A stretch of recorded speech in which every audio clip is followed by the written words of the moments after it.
I'm Deb Peinels. I'm the medical director for behavioral health and forensic programs in the state of Michigan and in our Department of Health and Human Services and University of Michigan faculty.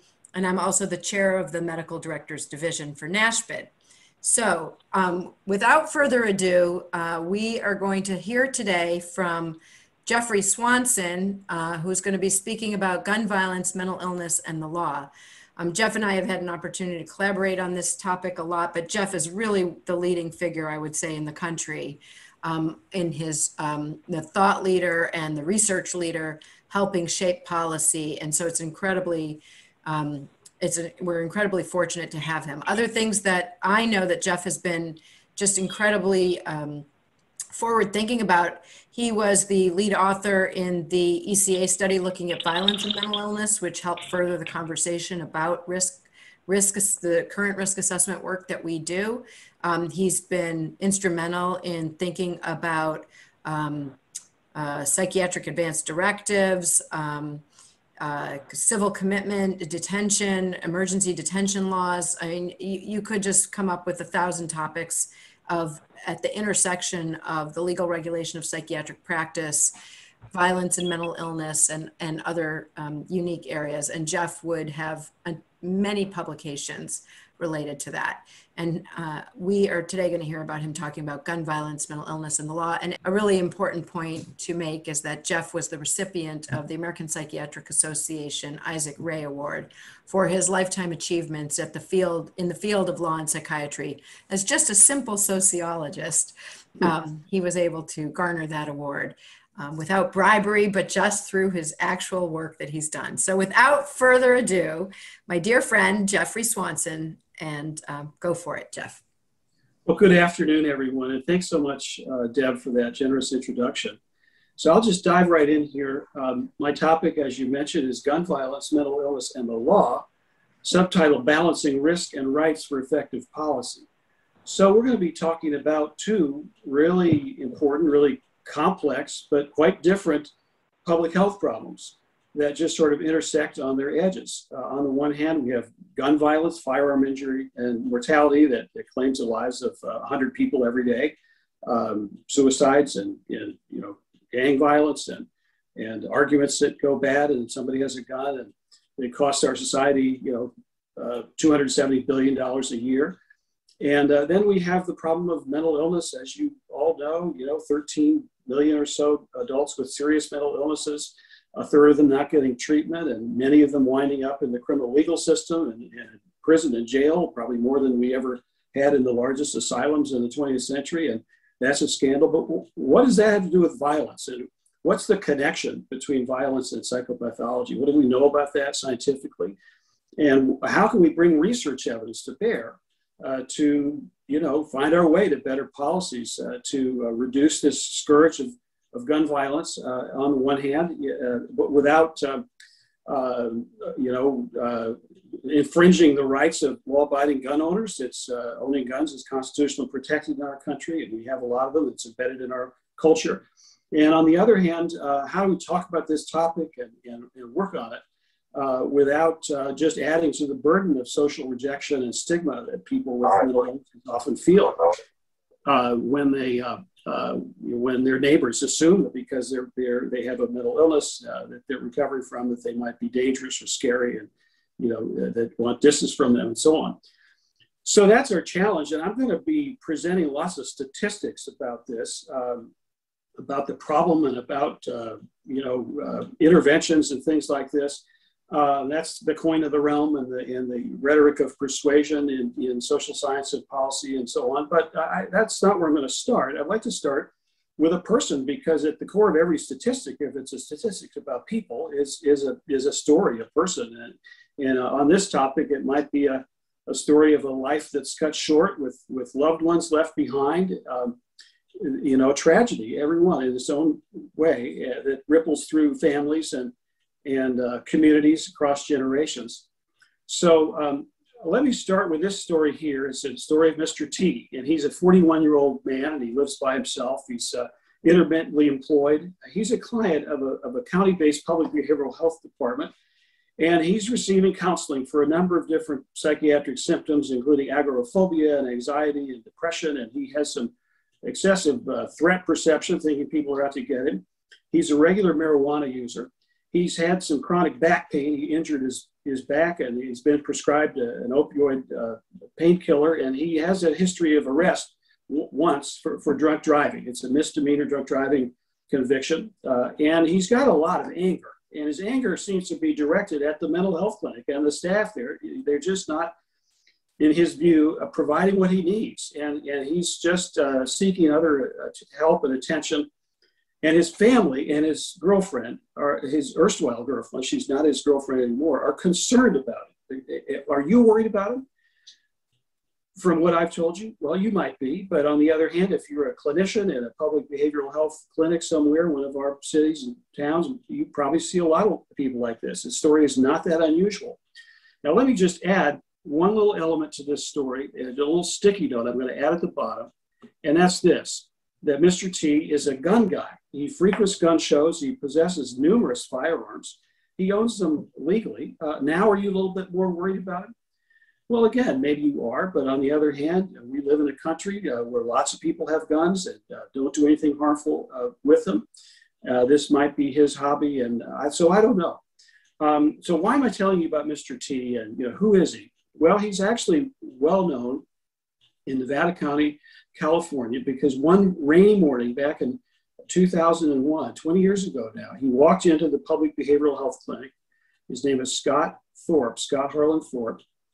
And he walked in there with a semi-automatic handgun and opened fire.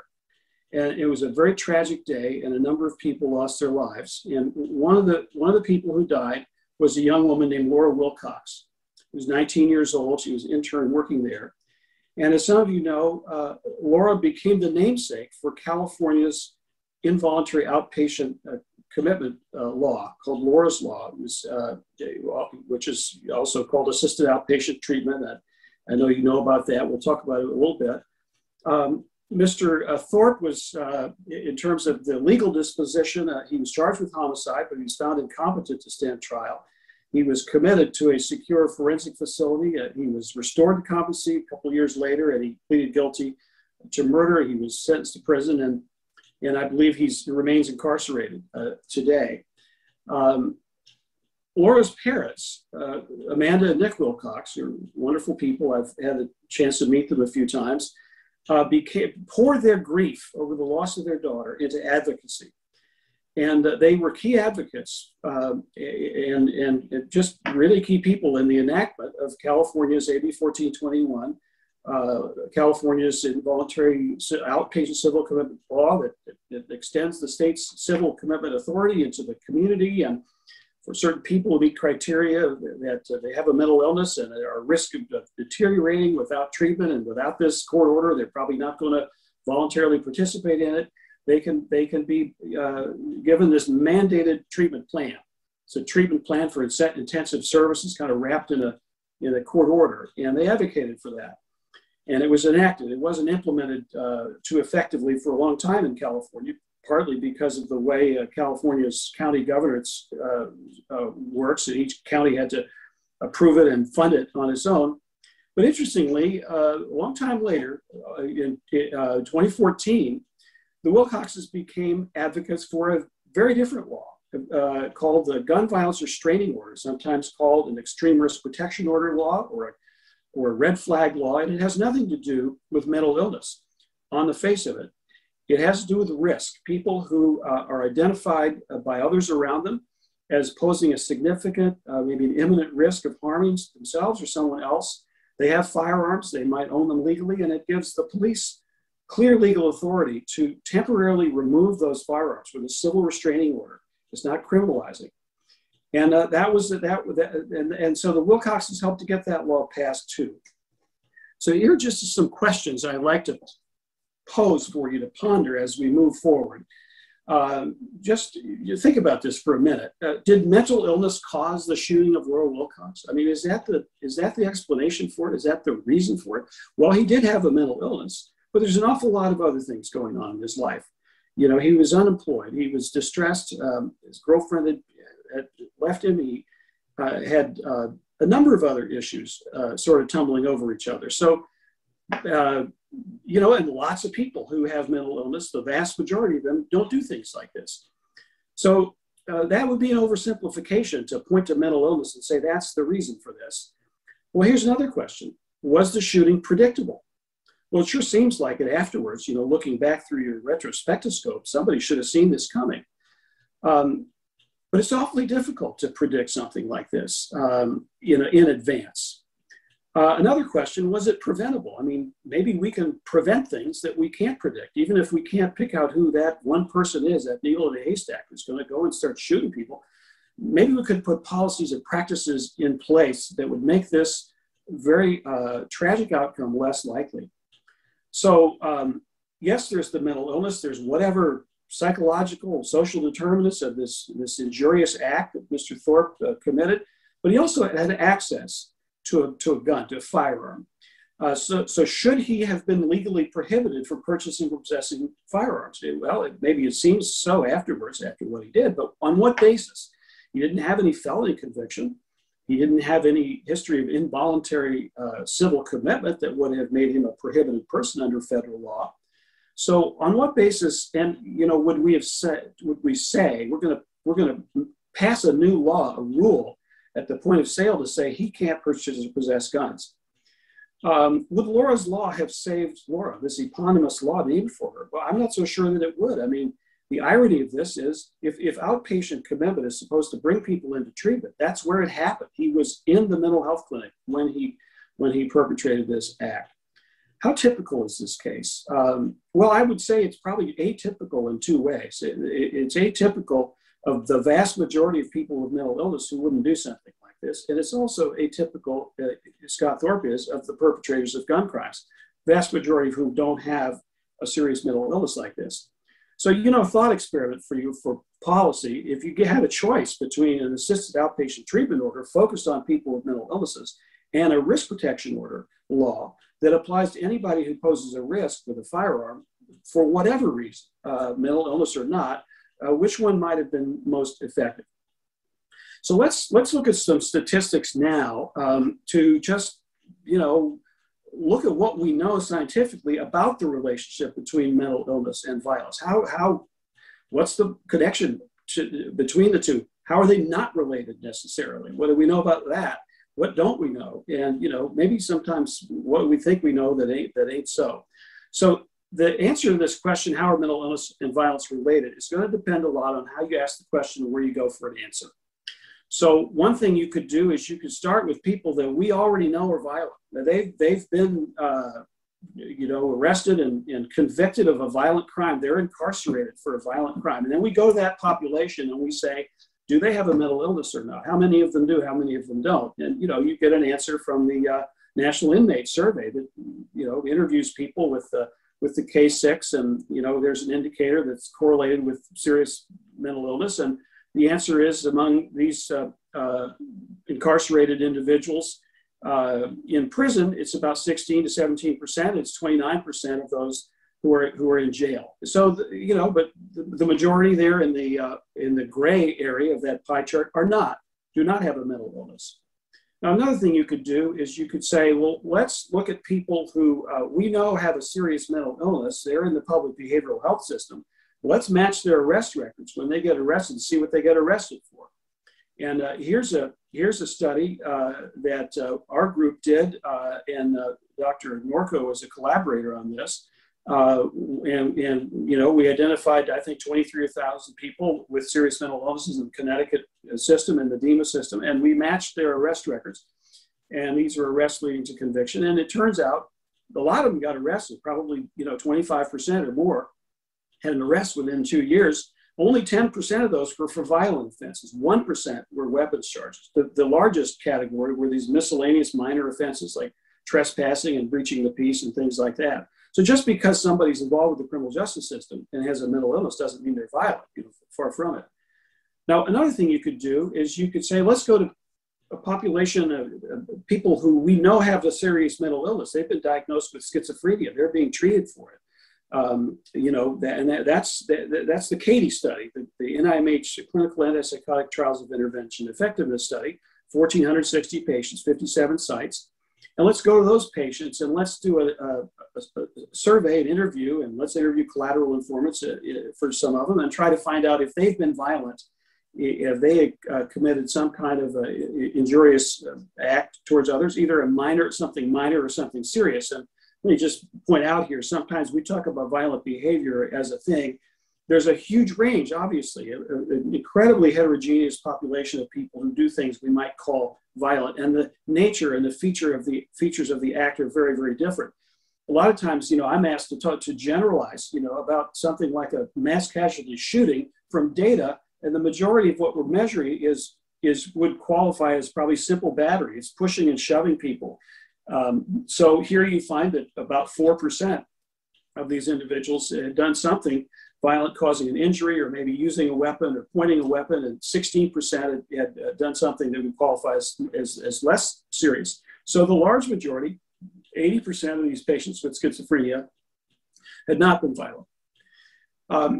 Another thing you can do is you can look at the arrest rate, calculate it. If you do a big match between people in the mental health system and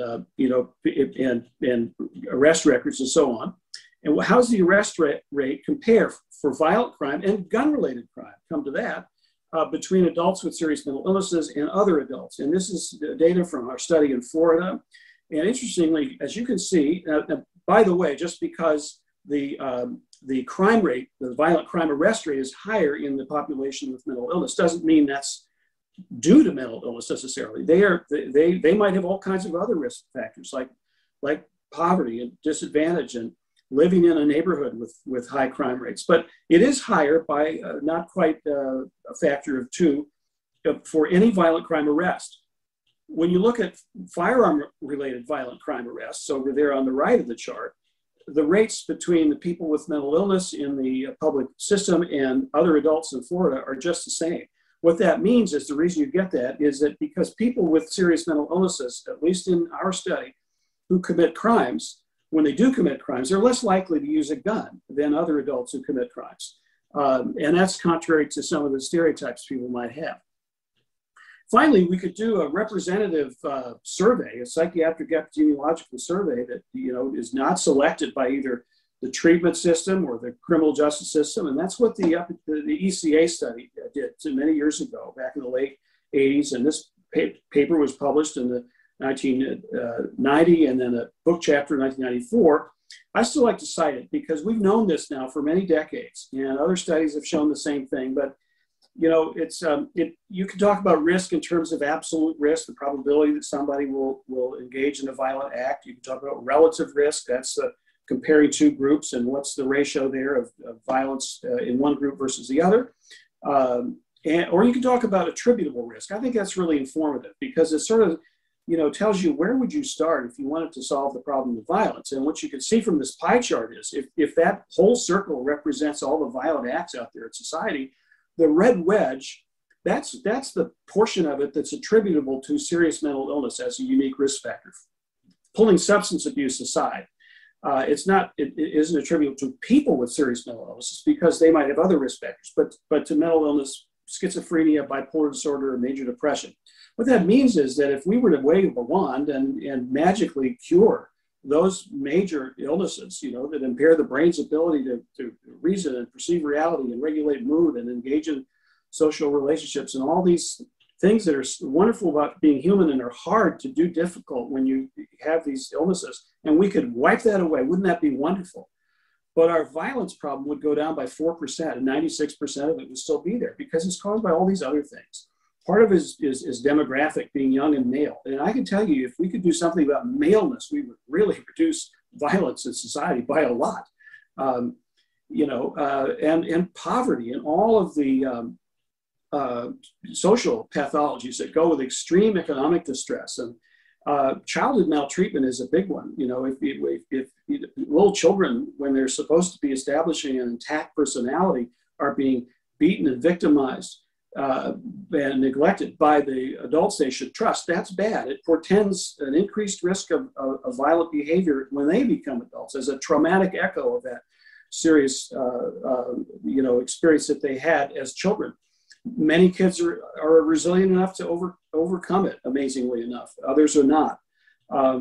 Exposure to violence in the social environment, personality traits like impulsive anger, people who just have a short fuse, and when they get mad, they break and smash things. And drugs and alcohol is another big one.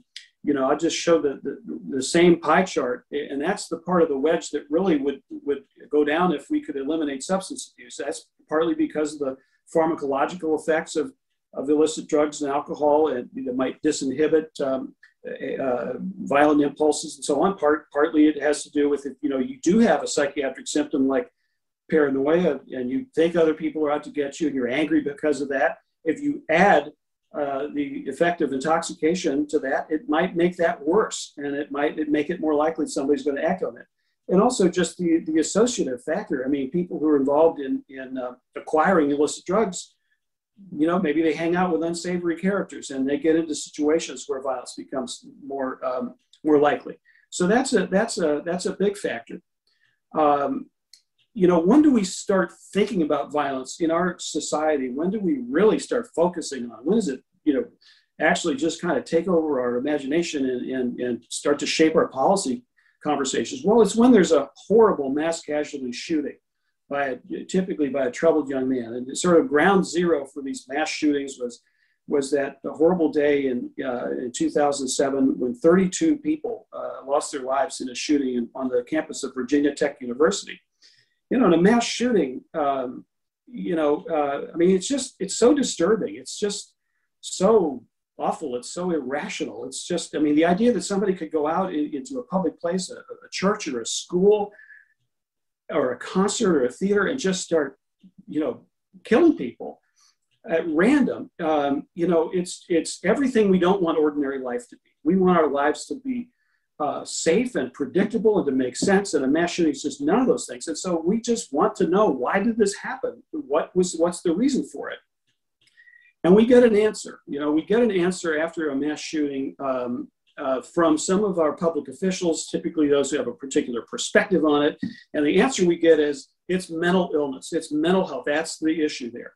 So, 2017, after 26 people died in this church in Texas, President Trump said, this is mental illness is your problem here. This isn't a gun situation.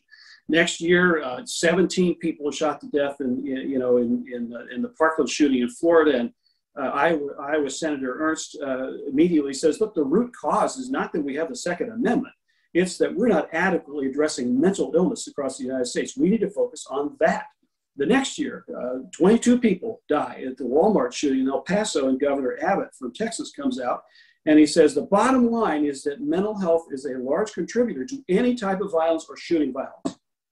Well, are they right about that? Is that the answer? If they were, we might expect that if we looked at states that are actually doing something better or are doing a better job with addressing mental illness, might have less gun violence.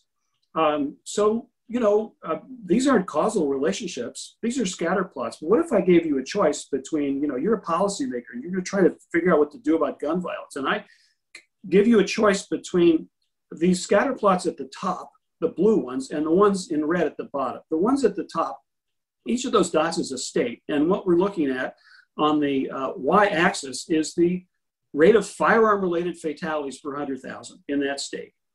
And what we're looking at on the x-axis is, on the top, we've got the percent of mental illness that's untreated. We've got mental health spending per capita, states that are investing more in their mental health services. We have inpatient beds per 10,000. Some people think we just need more hospital beds to put people in who might do something dangerous. That would solve the problem. Well, the correlation at the ecological level between those two kinds of variables is approximately zero. There's no relationship. Now, the ones at the bottom is a little different story. There's actually a strong linear correlation between the firearm fatality rate and several variables having to do with what? With guns. So the state gun law restrictiveness. The states that have more restrictive gun laws, according to the Brady scores now done by the Giffords Law Center, tend to have less gun violence.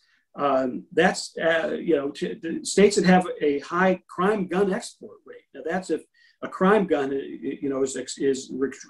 recovers somewhere else and it came from your state, because guns are easy to get in your state. That is correlated with a high higher firearm fatality rate, and just the percentage of people owning firearms. So again, I'm not going to make a strong statement about causal attribution here, but just as a way of looking, this doesn't look like that's really the solution to this problem writ large. So just gun violence in the United States by the numbers, since the dawn of this century, over 1.7 million people have been injured by firearms. And injured means they had to go to a hospital emergency department with a gunshot injury. That's inside here in the United States. And then over 600,000 have died. And that's more people than died in the combined American military combat death toll of both World Wars I and II in the 20th century. So 59% of those are suicides, homicides are 37%, and then there's this little wedge there, 4%, this law enforcement actions get a lot of attention these days, unintentional shootings, and the like. Now, this little, what looks like a gray cap on the top of that pie chart represents the proportion of those individuals who died who had a mental illness, a known mental illness. And it's about 50% of the suicides had a known mental illness. So it's a strong, factor, causal vector in suicides. It's only 3% of the homicides. So again, if you were to think about how we reduce, gun suicides, mental illness is an important thing to think about. If you're starting out to try to reduce homicides, it's just not exactly the place you'd start.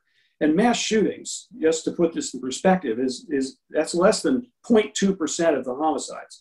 So we think a lot about mass shootings, but it doesn't represent the drip, drip, drip of gun violence every day. When there's a mass shooting, 100 other people all around the United States died that same day as a result of a gunshot. This is a slide that kind of shows you the difference in what we call the case fatality rate for assaults with a gun versus suicide attempts with a gun. So this is the number of, since 2001, all added up, last 2 decades, the number of people who were injured and had to go to a hospital emergency department with a firearm. And that's because, somebody shot at them from inside of a car, or somebody shot them from across the room. And 17% of those individuals died and the rest of them survived.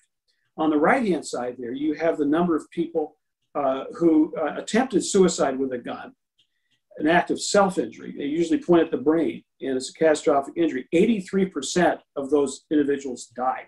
So, that just suggests that if we could simply move the method of a suicide attempt, even if we didn't do anything to reduce the likelihood somebody's going to try to harm themselves, if they didn't have this incredibly lethal technology in their hand, you could save a lot of lives. Let me just move ahead here. So, firearm deaths are not randomly distributed in the population. They are distributed in a very kind of predictable demographic way. I like this slide because it shows how 3 different variables work here.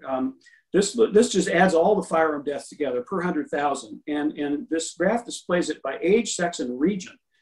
And what you can see here is that these plumes at the top, those are all men. Those are males, boys and men.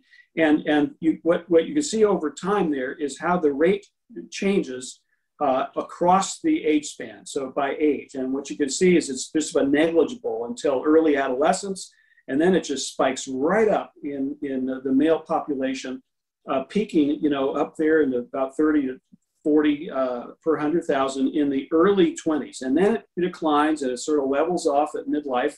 And then there's an interesting spike at the end of life, and that's really all about suicide. And as we'll see in just a moment, it's particularly suicides by white men rather than men of other races. Now, the plumes at the bottom are women and girls. That's the female population, as you can see. And even though, women have higher rates of depression, higher rates of suicidal ideation, they have far lower rates of dying of suicide, and certainly far lower rates of dying of homicide, which are combined here. Then you can see the difference between the colors. That's about region. So the same pattern is apparent, in the male population, but it's just much higher on the graph in people who live in the South than it is in people who live in the Northeast. That has to do, again, with the prevalence of firearms, which is far greater in the South. It has to do with other factors as well, possibly the differences in gun law restrictiveness. So let's disaggregate gun suicide deaths from gun homicide deaths. And here's the pattern over the age span, starting about age 15 for white males. And as you can see, there is this little similar pattern down at the lower age range.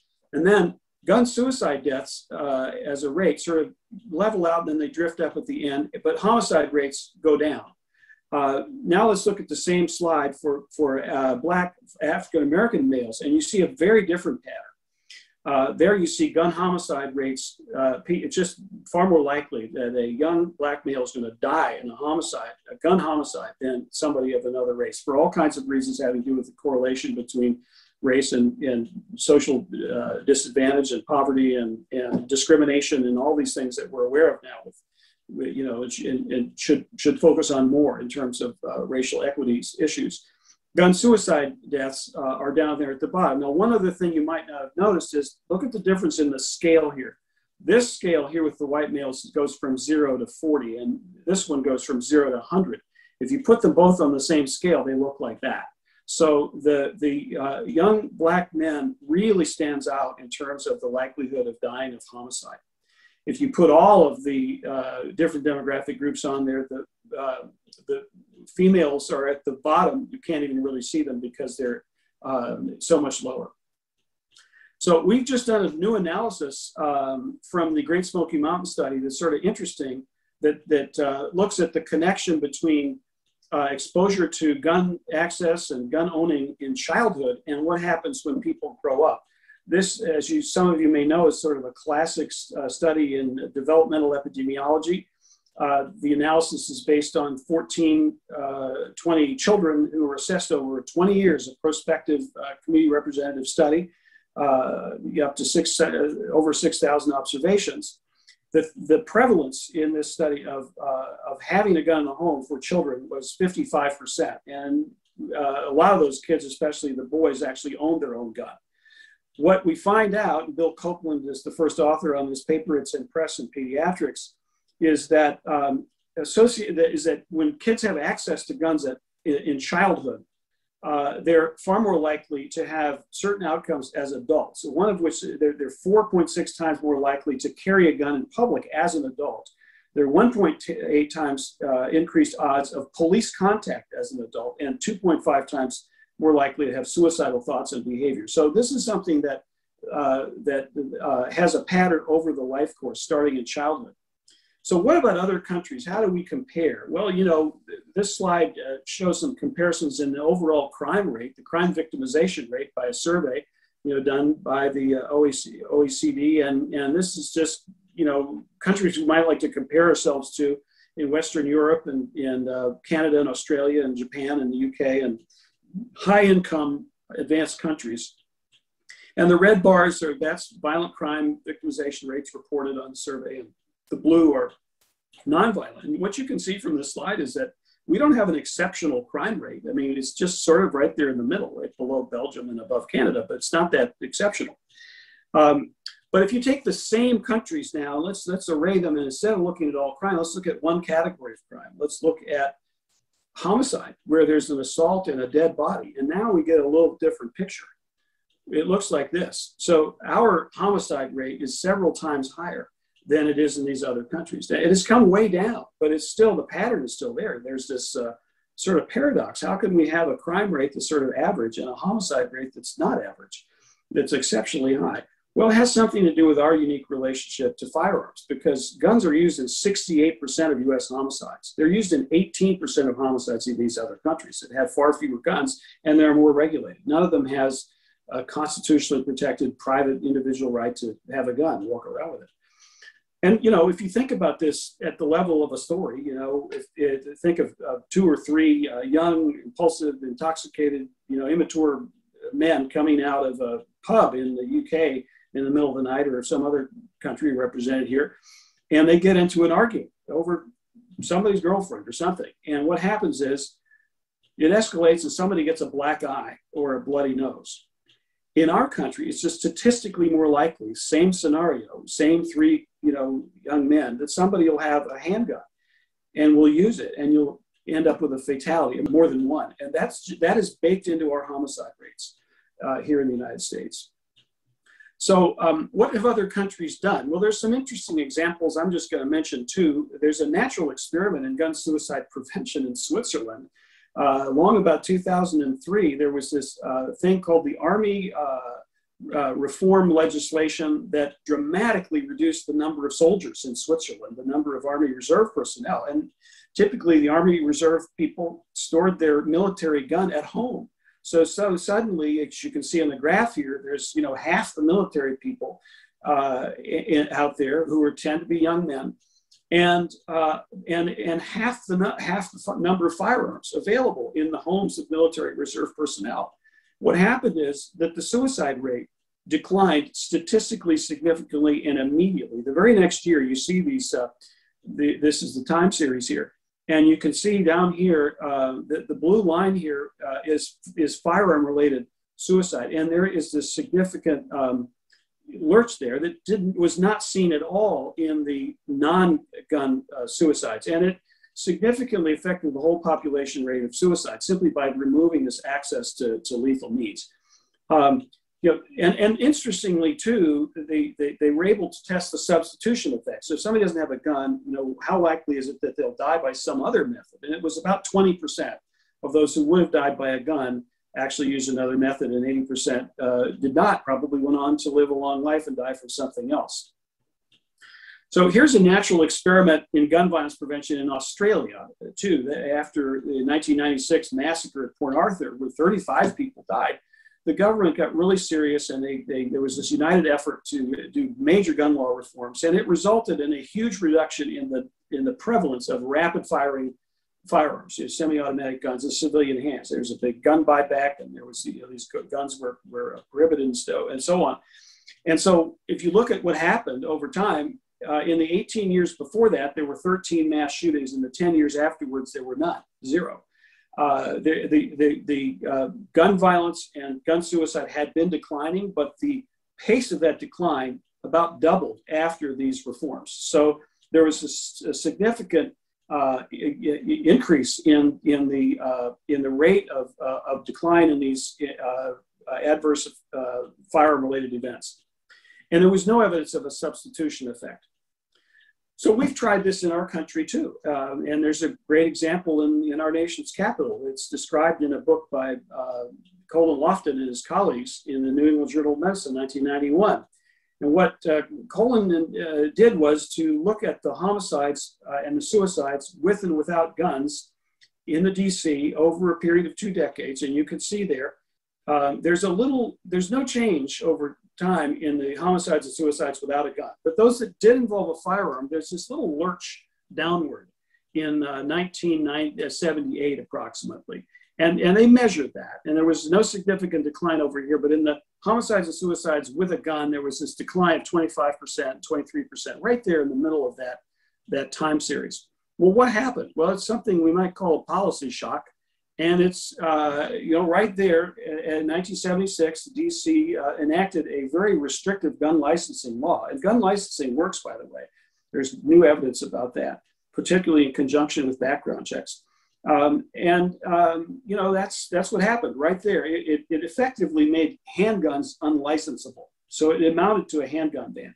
And Lofton and his colleagues calculated that this law saved an average of 42 lives every year. They did the same analysis in the neighboring jurisdictions in Virginia and Maryland, and they didn't find the effect. It was just confined to the DC where this law was in effect. So you might think that would be the big headline, but it's not actually. There's a much more memorable headline from this story, which is this, that the US Supreme Court ruled that handgun ban was unconstitutional. Of course, this was the case in the famous DC versus Heller, where the Supreme Court opined that that the Second Amendment to the Constitution confers this individual right to have a firearm. It hadn't been interpreted that way in centuries of constitutional jurisprudence.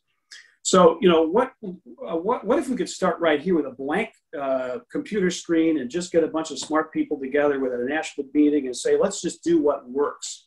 Well, that might be good, but we might, say like some of the European countries do, that the idea that people should walk around with guns is just too dangerous, so we're not going to allow that. We're going to regulate it. We'll make exceptions for people who maybe need to have guns or something, but the default isn't that everybody, and we just do the opposite, because this isn't where we're starting, right? We are starting here. We're starting with this constitutional right, as the Supreme Court interpreted it in DC versus Heller, and it was extended to the states in McDonald versus Chicago in 2010. And as I mentioned, it affirmed that the Second Amendment protects an individual right to possess a firearm and to use that arm for traditionally lawful purposes, such as self-defense within the home. What people often neglect to notice in that same opinion, written by Justice Scalia, is that the right is not unlimited, and it explicitly preserved gun restrictions that had been on the books since the 1968 Gun Control Act for people who had a felony conviction. They can't buy guns or possess guns, and people with mental health adjudications such as involuntary civil commitment, people who are found incompetent to manage their own affairs, sign a guardian, and people who in a criminal matter are incompetent to proceed or found not guilty by reason of insanity.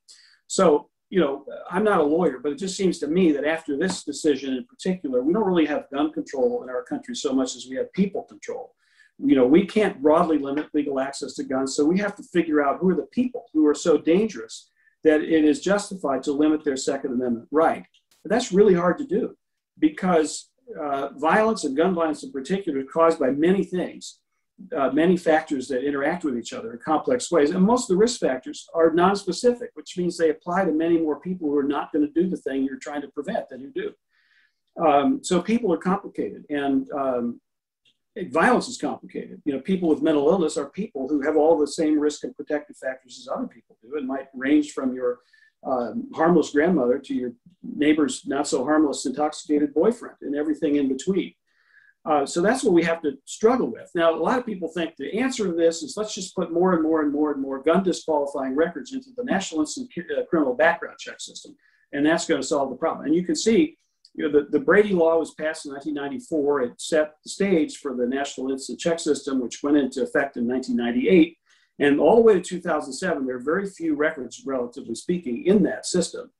Then there was the Virginia Tech shooting, and something called the NICS Improvement Act was passed, which provided grants from the Department of Justice to states to ramp up their ability to report these gun disqualifying mental health records, and to develop infrastructure for that. And by the time we get to 2012, now there are 1.8 million of those records in the NICS index. Then the Sandy Hook shooting happened, which was horrible, in Newtown, Connecticut. And then within 1 year, it goes from 1.8 million to 3.2 million. Now, by the time of the Parkland shooting, we're up to 5.7 million, and now there are 6.2 million of these gun disqualifying civil commitment records in the NICS index. Now, so it's now 29% of all those records. It was 7% back in 2007. Now, interestingly, less than 1% to date of all those records in there has ever resulted in a federal denial of a sale of a firearm. So it may not be a particularly efficient way. Of course, background checks are only as good as the data that are there, and the opportunity people have to get guns in other ways on the secondary market. Does it work? Well, we have some evidence of that. This is a paper also that Dr. Norco and others participated in. And what you see here in this time series, those two trend lines represent the predicted probability of a violent crime in two groups of people. The top group, the solid line, are people who have been involuntarily committed and they can't buy a gun. And the people below that are people who are just hospitalized voluntarily and they could buy a gun, but otherwise they have the same illnesses and share the same mental health system. And as you can see, the committed group have a higher rate of crime, violent crime. It's not so surprising if dangerousness is kind of baked into the commitment criteria. But then you get to after 2007 and those two lines converge. And this is a predicted probabilities. It kind of gives the best fit to the data. And what happened in 2007 is that the system deposited thousands of these records into the system at once. So something happened that affected that group only, or it affected it much more than the other group.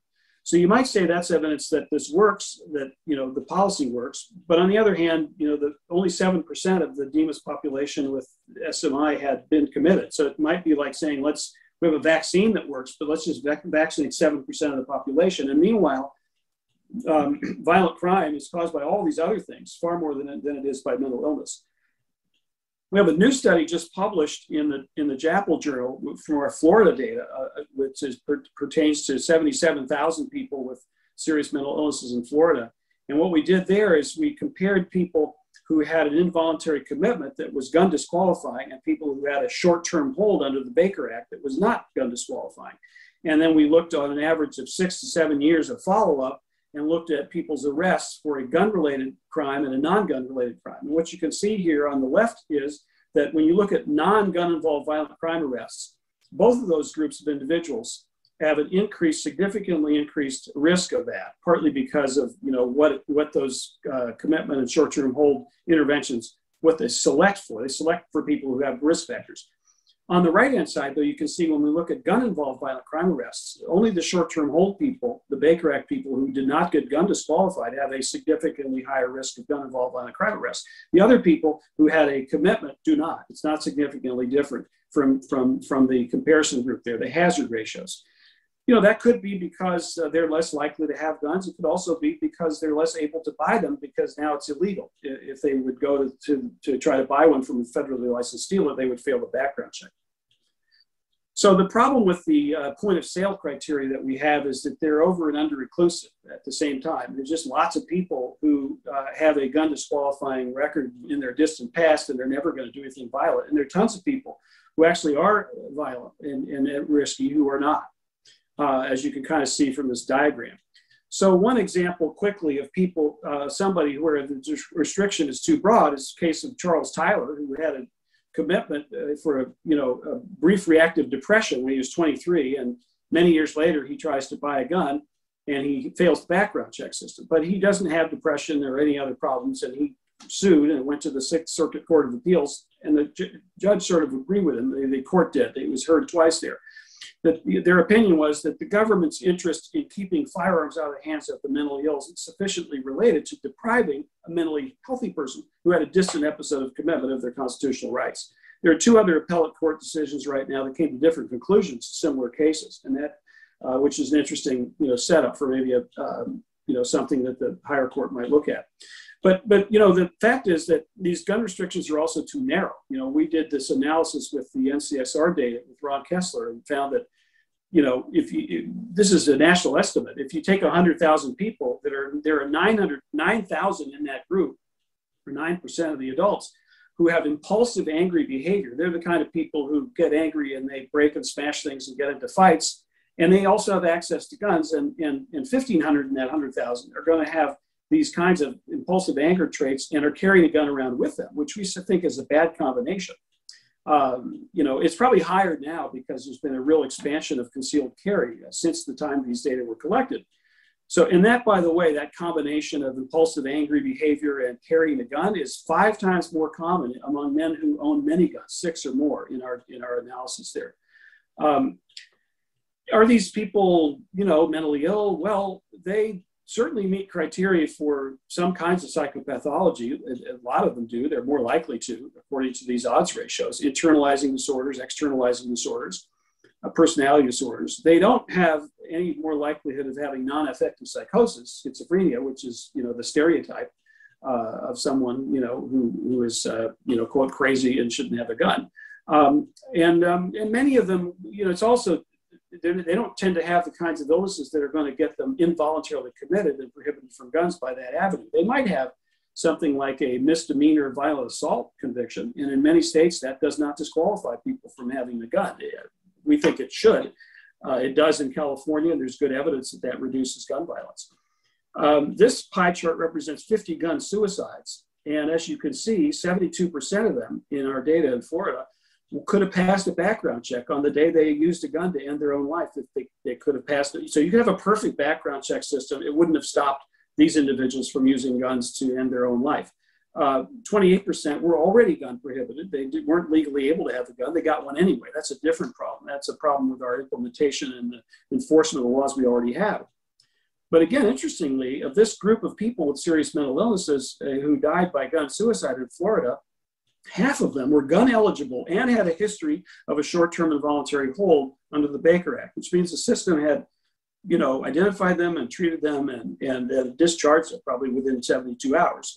But if Florida had at the time a law like 22 other states have, which confers some kind of at least temporary gun prohibition for people who have these short-term holds, perhaps that would have made a difference. So I'm part of something called the Consortium for Risk-Based Firearms Policy, and we've recommended for states that they think about some reforms at the point of sale to, and none of these actually really should affect the Second Amendment. Many of them have been challenged, but people who have violent misdemeanor convictions, because we know that violence can escalate and often does. And, so today's black eye could become tomorrow's dead body. So why not take that group of individuals, since violence is the best predictor of future violence, and say, at least for a period of time, they shouldn't be able to buy guns. People who have a temporary domestic violence restraining order, in some states that ex parte order doesn't confer loss of gun rights, but it's a dangerous time. Or people who have 2 or more DUIs, we know that is correlated with violent behavior, or 2 or more illicit drug offense convictions. Although we have to think about, if we start building prohibitors that are based on criminal justice records, the effect that might have in terms of exacerbating disparities that are baked in upstream into the justice system.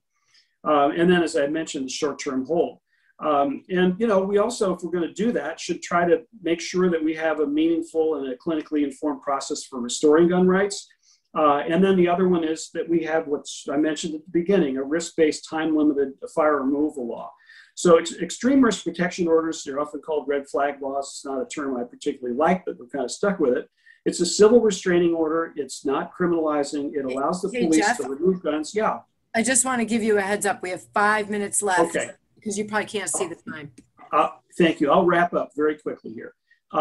It's time limited, and as I mentioned, there's this 2-stage process of the ERPO. It's now available in 19 states and the District of Columbia. It's which is a big increase in all these states. Now there's kind of what you call an implementation challenge, an unexpected benefit, which we found in Connecticut, is that the percentage of people who are in treatment for a mental health disorder in Connecticut doubled from the year before to the year after. And we looked at this in Connecticut, and because mostly it's used for suicide concerns. And we were able to calculate that for every 10 to 20 gun removal actions, 1 life was saved through an averted suicide, which is what we kind of want to put in the hands of policymakers. Is that acceptable? It may depend on where you're standing. But I think, if you have gun suicide deaths in your own family, as I do, that this might be acceptable. So it's a piece in the puzzle, and we need to do a lot of things. There's not just one thing that's going to solve gun violence, and we need to keep on doing it. And one day we may live in a less violent society. So I think I'll stop right there, and I'm sorry for taking too much time, but thanks very much for your attention.